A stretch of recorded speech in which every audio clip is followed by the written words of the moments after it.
जय मसीह की मेरे प्रियो सदियों से लेकर सार्वभौमिक मसीह कलीसिया झूठी शिक्षाओं के कारण भरमाई गई है, भटक गई है। सदियों से यही परेशानी है कलीसिया में, क्योंकि यह सारा जग शैतान के वश में है और शैतान के वश में ये सारा जग और इसमें मसीह कलीसिया भी है। और उसके लिए यह आसान हो गया है शैतान के लिए कि कलीसिया में झूठे शिक्षक और झूठे प्रचारक, झूठे भविष्यवक्ताओं को उसने छोड़ रखा है, खड़ा किया है।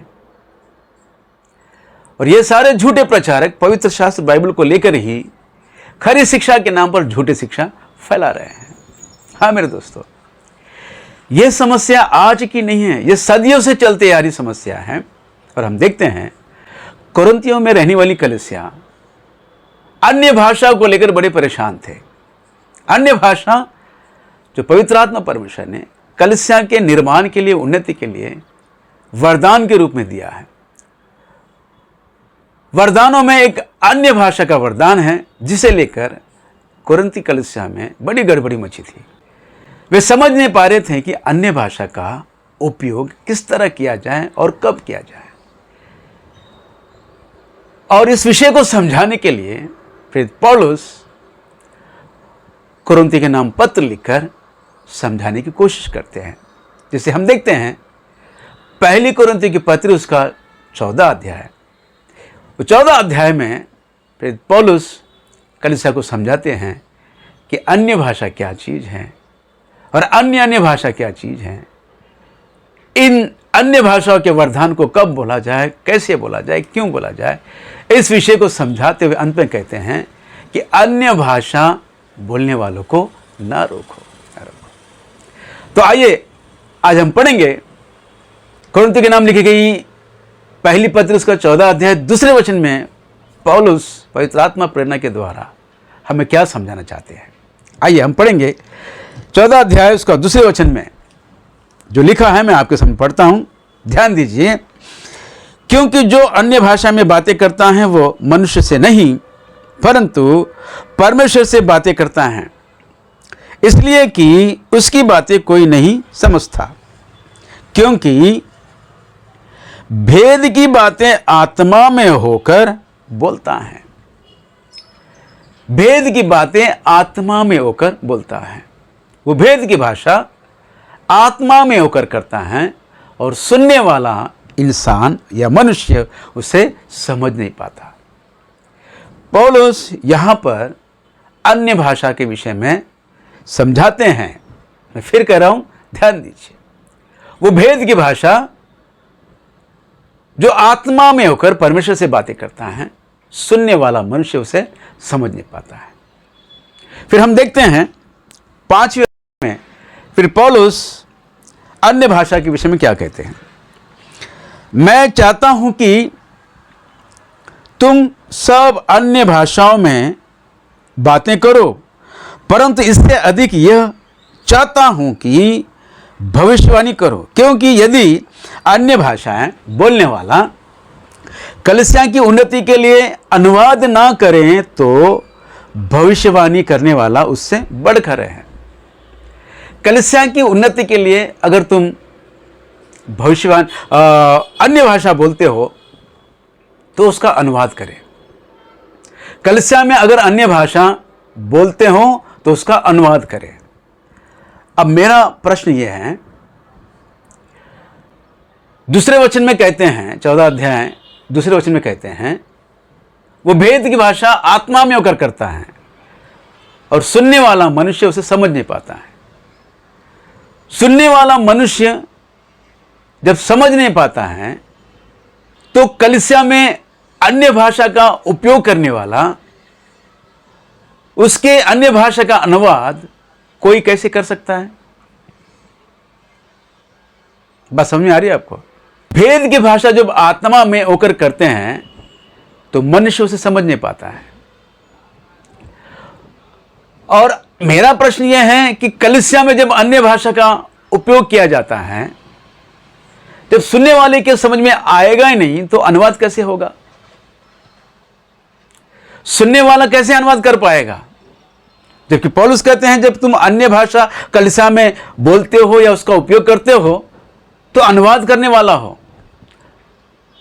अनुवाद करने वाले को अन्य भाषा की समझ ही नहीं है, वो समझ नहीं पाता है क्योंकि वो भेद की भाषा है, तो कैसे अनुवाद करेगा? सोचने वाली बात है मेरे दोस्तों।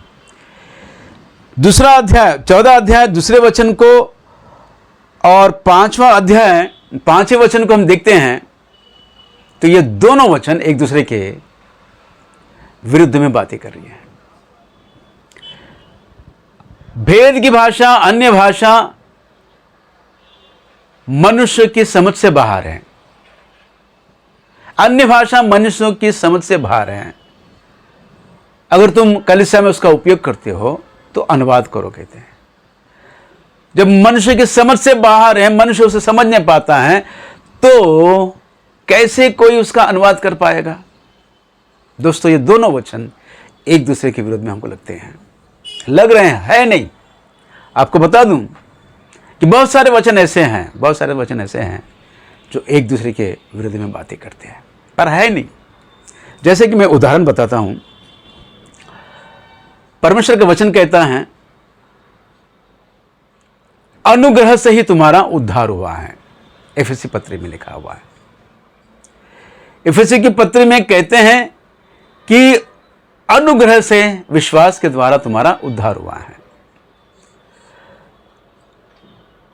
और वचन कहता है जो विश्वास करता है उसका उद्धार होगा।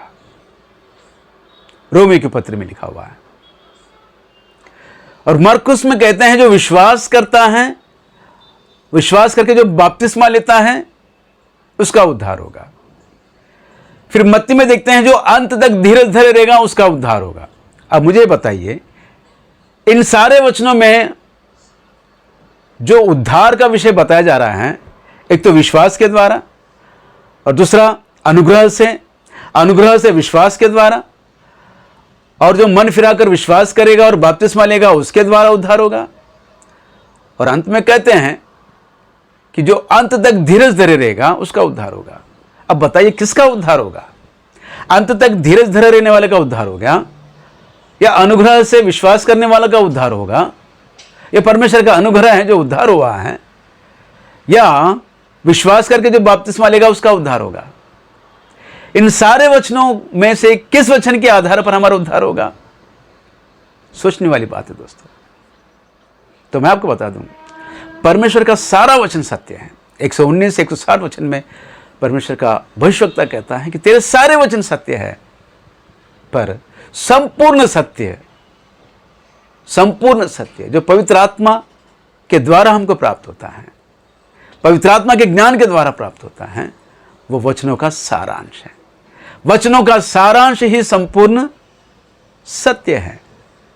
पवित्र आत्मा आया ही इसलिए है कि सब सत्य की बातें तुम्हें सिखाए, यानी कि सारे वचनों के सत्य, वचन का सारांश पवित्र आत्मा हमको सिखाए। इसीलिए पवित्र आत्मा इस जगत में आया है। और जो सर्व सत्य में, मतलब सारे वचनों के सत्य के सारांश में चलता है, वही उठा लिए जाने वाले दुल्हन के झुंड में रहेगा। हाँ दोस्तों, बहुत सारे वचन ऐसे हैं जो एक दूसरे के विरुद्ध में लगते हैं, पर है नहीं। पौलुस कहते हैं कि वो अन्य भाषा जो भेद की भाषा आत्मा में होकर बोलता है, कोई मनुष्य उस भाषा को समझ नहीं पाता है। जब उस भाषा को समझ ही नहीं पाता है तो कोई कैसे अनुवाद कर पाएगा? जबकि पौलुस कहते हैं कि अगर अन्य भाषा का इस्तेमाल करते हो तो उसका अनुवाद भी करे। अब अनुवाद कैसे होगा जब अन्य भाषा जो भेद की भाषा है, जो आत्मा में होकर करता है, एक मनुष्य समझ नहीं पाता है, तो अनुवाद कैसे होगा? अनुवाद करने वालों को इसकी समझ तो होनी चाहिए ना।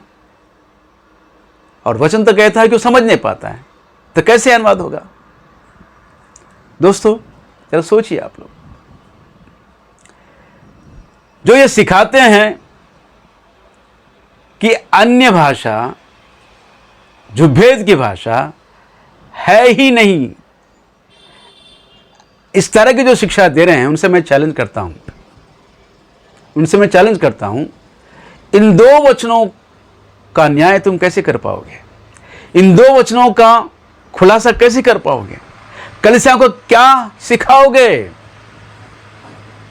दोस्तों, जिसे जो अच्छा लगा, जिसे जो व्याख्या कर पाता है उन वचनों को लेकर व्याख्या करेगा तो गलत शिक्षा है। दोस्तों, इस तरह के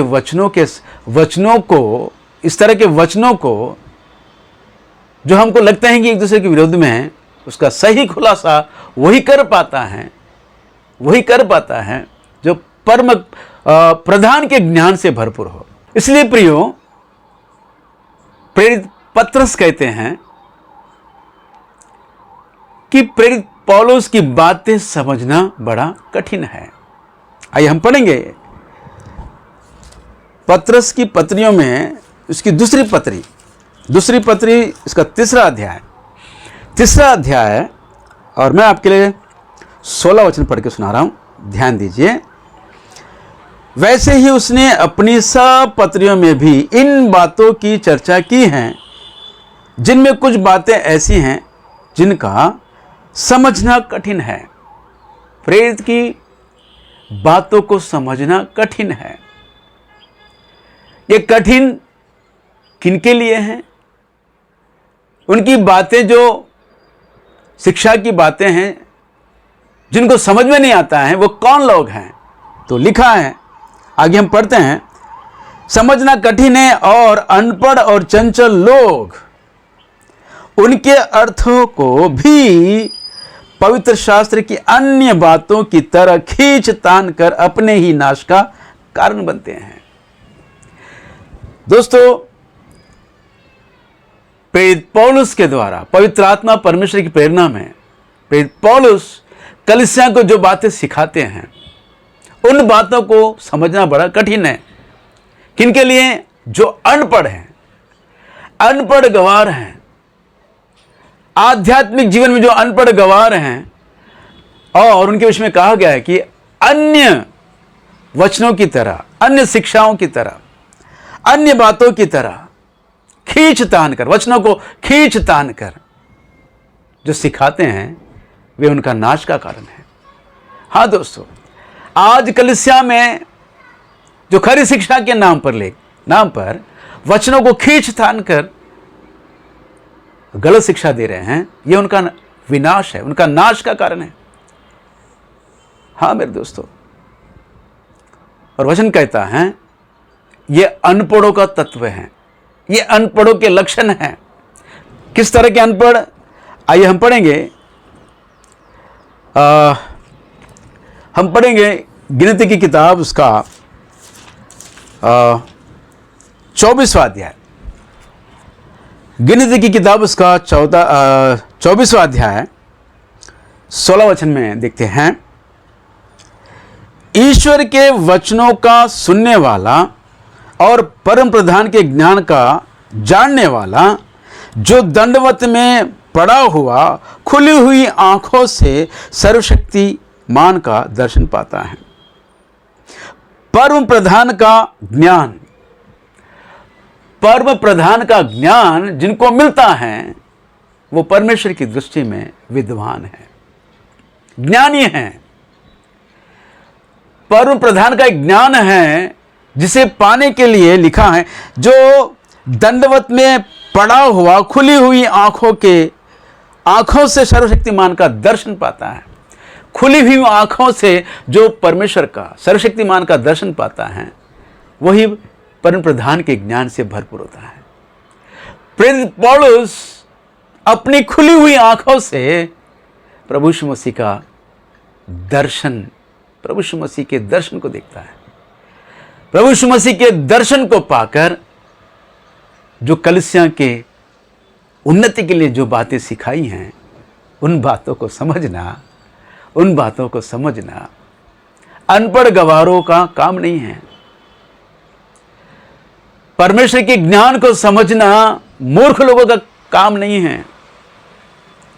खुली आंखों से जो सर्वशक्तिमान परमेश्वर के दर्शन पाता है वही समझ सकता है, वही जान पाता है, क्योंकि जो दर्शन पाकर परमेश्वर के ज्ञान से भरपूर होता है सत्य वचन के भेद को समझ पाएगा। वचन कहता है मेरे दोस्तों, हमारा परमेश्वर प्रभु यीशु मसीह वो ज्ञानी है। पहली कुरिन्थी की पत्री उसका 1 अध्याय और 24 वचन में देखते हैं, प्रभु यीशु मसीह वो ज्ञानी है और उनके ज्ञान की बातें कौन समझ पाएगा? कौन समझ पाएगा? वही जो परम प्रधान के ज्ञान से भरपूर होता है, वही जो परम प्रधान के ज्ञान से भरपूर होता है प्रेरित पौलुस की बातों को समझ पाएगा। हाँ मेरे दोस्तों, वो भेद की बातें जो बहुत दूर हैं, जो दूर हैं। आइए हम पढ़ेंगे सदोपदेश की किताब उसका 7वां अध्याय और 24 वचन में देखते हैं, वो जो दूर और अत्यंत गहरा है उसका भेद कौन पा सकता है? कौन पा सकता है? यहां प्रश्न पूछा जा रहा है। वह जो दूर यानी बहुत गहरा है और अत्यंत दूर है, अत्यंत गहरा है, बहुत दूर है और गहरा है। उन सारी भेद की बातें कौन समझ सकता है? कौन पा सकता है? उसका भेद कौन पा सकता है? हाँ मेरे दोस्तों, वही जो खुली आंखों से परमेश्वर के दर्शन पाता है और वह परम प्रधान के ज्ञान से भरपूर होता है। जो परम प्रधान के ज्ञान से भरपूर होता है उसकी आंखें, उसकी मन की आंखें, उसकी आंखें उसके सिर में होती हैं। हम पढ़ेंगे सदोपदेश की किताब उसका 2 अध्याय 14 वचन में लिखा है, जो बुद्धिमान है उसके सिर में आंखें रहती हैं। बुद्धिमान की आंखें उसके सिर में रहती हैं। हाँ मेरे दोस्तों, भौतिक आंखों से वचनों को पढ़ोगे तो ऊपर ऊपर की बातें समझ में आएगी तुमको। अपने दिमाग लगाकर आंखों से पढ़ोगे तो ऊपर ऊपर की बातें समझ में आएंगी। ऊपर तो समुद्र देखिए वो जो गहरा होता है, पर ऊपर देखिए फेस आता है, पानी का फेस, कचरा, सब कचरा फेस बाहर दिखता है हमको। लेकिन समुद्र के गहराई में जाके देखोगे तो वहां खजाना मिलता है, वो भेद का खजाना हमको मिलेगा। हाँ मेरे दोस्तों, वो भेद की बातें कौन समझ पा सकता है? वही जो परम प्रधान के ज्ञान से भरपूर होता है और जिसकी आंखें उसके सिर में होती है। मतलब मन की आंखों से जो पढ़ेगा पवित्र शास्त्र बाइबल की भेद की बातों को समझ पाएगा। इसलिए भक्त दाऊद प्रार्थना करते हैं, परमेश्वर के भविष्यवक्ता प्रार्थना करते हैं कि हे मेरे परमेश्वर, मेरी आंखें खोल दे, 119 भजन हम पढ़ेंगे। 119 भजन उसका 18 वचन, 119 उसका 18 वचन में लिखा है, हे मेरी आंखें खोल दे। 18 वचन में लिखा है, मेरी आंखें खोल दे कि मैं तेरी व्यवस्था की अद्भुत बातें देख सकूं। कौन कह रहा है? परमेश्वर का परम भक्त, भविष्यवक्ता, भक्त दाऊद कह रहे हैं कि मेरी आंखें खोल दे कि मैं तेरी व्यवस्था की अद्भुत बातें देख सकूं। व्यवस्था को पढ़ तो रहे हैं, भौतिक आंखों से देखकर पढ़ रहे हैं और कह रहे हैं कि मेरी आंखें खोल दे। कौन सी आंखों के विषय में दाऊद प्रार्थना कर रहे हैं? मन की आंखें जो सिर में होती हैं। मन की आंखें जब तक खुल नहीं पाएगी तब तक परमेश्वर के वचनों की भेद की बातों को समझ नहीं पाओगे। भक्त दाऊद परमेश्वर का भविष्यवक्ता, परमेश्वर के हृदय के अनुसार चलने वाला, ये प्रार्थना करते हैं कि मेरी आंखें खोल दे। कौन सी आंखें? मन की आंखें खोल दे। मैं अपने देह की आंखों से पढ़ तो रहा हूं, ये मेरे पिता परमेश्वर, मुझे कुछ समझ में नहीं आ रहा है। तेरे व्यवस्था में छिपी हुई अद्भुत बातों को देख सकूं, मेरे मन की आंखें खोल दे, मेरी मन की आंखें खोल दे। हाँ मेरे दोस्तों, वचन कहता है अक्षरों को पढ़ोगे, अक्षरों को पढ़ोगे, अक्षर तुम्हें मार डालेगा और आत्मा तुम्हें जिलाएगा। आत्मा जो भेद की बातें हमें सिखाती हैं, तब हम जी पाएंगे। हाँ मेरे दोस्तों, ये अनपढ़ गवारों की बात नहीं है दोस्तों, जो अक्षरों को पढ़कर शब्दों पर जोर दे देकर, खींच तान कर कलीसिया को खरी शिक्षा के नाम पर जो झूठी शिक्षा सिखा रहे हैं, ये उनका नाश है, ये नाश का प्रारंभ भी है। एक दिन पूरी तरह मिट जाएंगे ये लोग, जितने भी झूठी शिक्षा दे रहे हैं। शिक्षा देने वालों समझ लो, क्या बोलते, जागृत रहो कि तुम जो शिक्षा दे रहे हैं, क्या वो पवित्र आत्मा से भरपूर होकर, पवित्र आत्मा से भरकर सत्य वचन के भेद को सिखा रहे हो, या वचनों को लेकर, काले अक्षर में लिखे हुए वचनों को लेकर, अक्षरों को लेकर और उन अक्षरों के शब्दों को लेकर खींच तान कर कलीसियाओं को सिखा रहे हो, तो खतरे में हो, तुम खतरे में हो। यह विनाश का प्रारंभ है, उनका विनाश होगा एक दिन। बेधड़क बेझिझक तुम कलीसिया को सिखा रहे हो, केवल वचनों को, अक्षरों को पढ़कर, शब्दों को पढ़कर।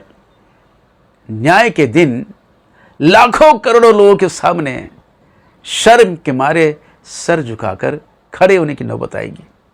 इसलिए प्रेरित पौलुस अपने प्यारे शिष्य, अपने प्यारे विद्यार्थी शिष्य से कहते हैं कि हे तिमुथियुस,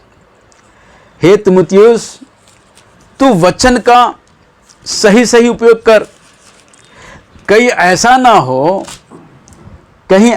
ना हो कि लाखों करोड़ लोगों के सामने सर झुकाकर खड़े होने की नौबत आए। तिमुथियुस के नाम लिखी गई उसकी दूसरी पत्री, उसका 15 वचन मैं आपको पढ़कर सुना रहा हूं। अपने आप को परमेश्वर का ग्रहण योग्य ऐसा काम करने वाला ठहराने का प्रयत्न कर, जो लज्जित होने ना पाए और सत्य के वचन को ठीक रीति से काम में लाता हो। जो सत्य वचन को ठीक रीति से काम में लाता हो, वो कभी लज्जित नहीं होगा। न्याय के दिन भी वो सीना तान के खड़ा रहेगा। इसलिए प्रेरित पौलुस कहते हैं, अपने आप को, हे तिमोथियुस, अपने आप को परमेश्वर का ग्रहण योग्य ऐसा काम करने वाला ठहराने का प्रयत्न कर। उसके लिए तुझे करना क्या होगा? सत्य वचन को ठीक ठीक सिखा, नहीं तो शर्म के मारे तुझे लज्जित होकर लाखों करोड़ लोगों के सामने शर्म के मारे सर झुकाने की नौबत आएगी। दोस्तों, प्रेरित पौलुस कलीसिया को सचेत करते हैं, सिखाने वालों को सचेत करते हैं कि जब भी तुम वचन को पढ़ते हो, अक्षरों को समझ के नहीं, उसके भेद को समझो, परमेश्वर की आत्मा को समझो। उस वचन में जो परमेश्वर की आत्मा है, उस आत्मा को समझो, उस सारांश को समझो। और प्रेरित पौलुस कोरिन्थ की कलीसिया में यही कोशिश करते हैं। अन्य भाषा को लेकर समझाते हैं। हाँ, यह बात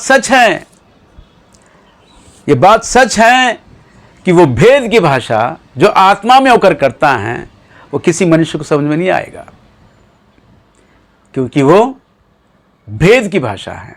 और उस भेद की भाषा के लिए प्रेरित पौलुस एक वचन में संबोधित करते हैं। एक वचन में अन्य भाषा, अन्य भाषा, अन्य भाषा। पेंतकोस्त पर्व के दिन अन्य भाषा बोलने लगे, और अन्य भाषा में अन्य भाषा भी मिली है जो भेद की भाषा है। और उस भेद की भाषा को लेकर ही प्रेरित पौलुस कुरिन्थी कलीसिया में समझाते हैं, जो मनुष्य की समझ में नहीं आती हैं वो भेद की भाषा है, और जो मनुष्य के समझ में आती हैं वो पृथ्वी की भाषा है, पृथ्वी की भाषा है। समझे ना? हम देखते हैं कि इस पूरे अध्याय में एक वचन और बहुवचन का उपयोग किया गया है।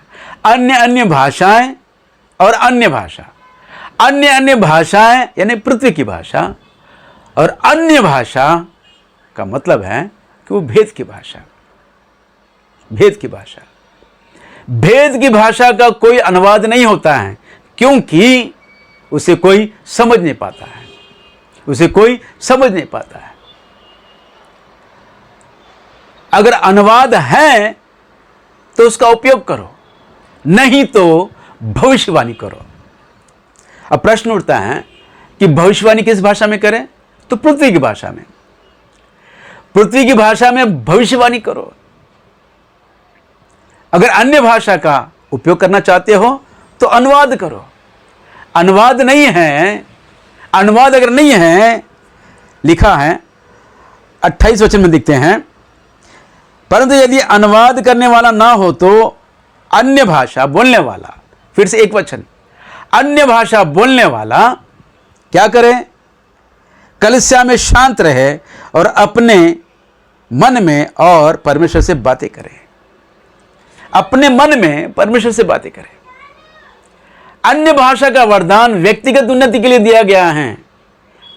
हाँ मेरे दोस्तों, उन दिनों में भी व्यक्तिगत उन्नति के लिए दिया गया ये जो अन्य भाषा, भेद की भाषा है, उनको समाज में, कलीसिया में उपयोग करने लगे। इसलिए कुरिन्थी कलीसिया के विश्वासी बड़े परेशान थे।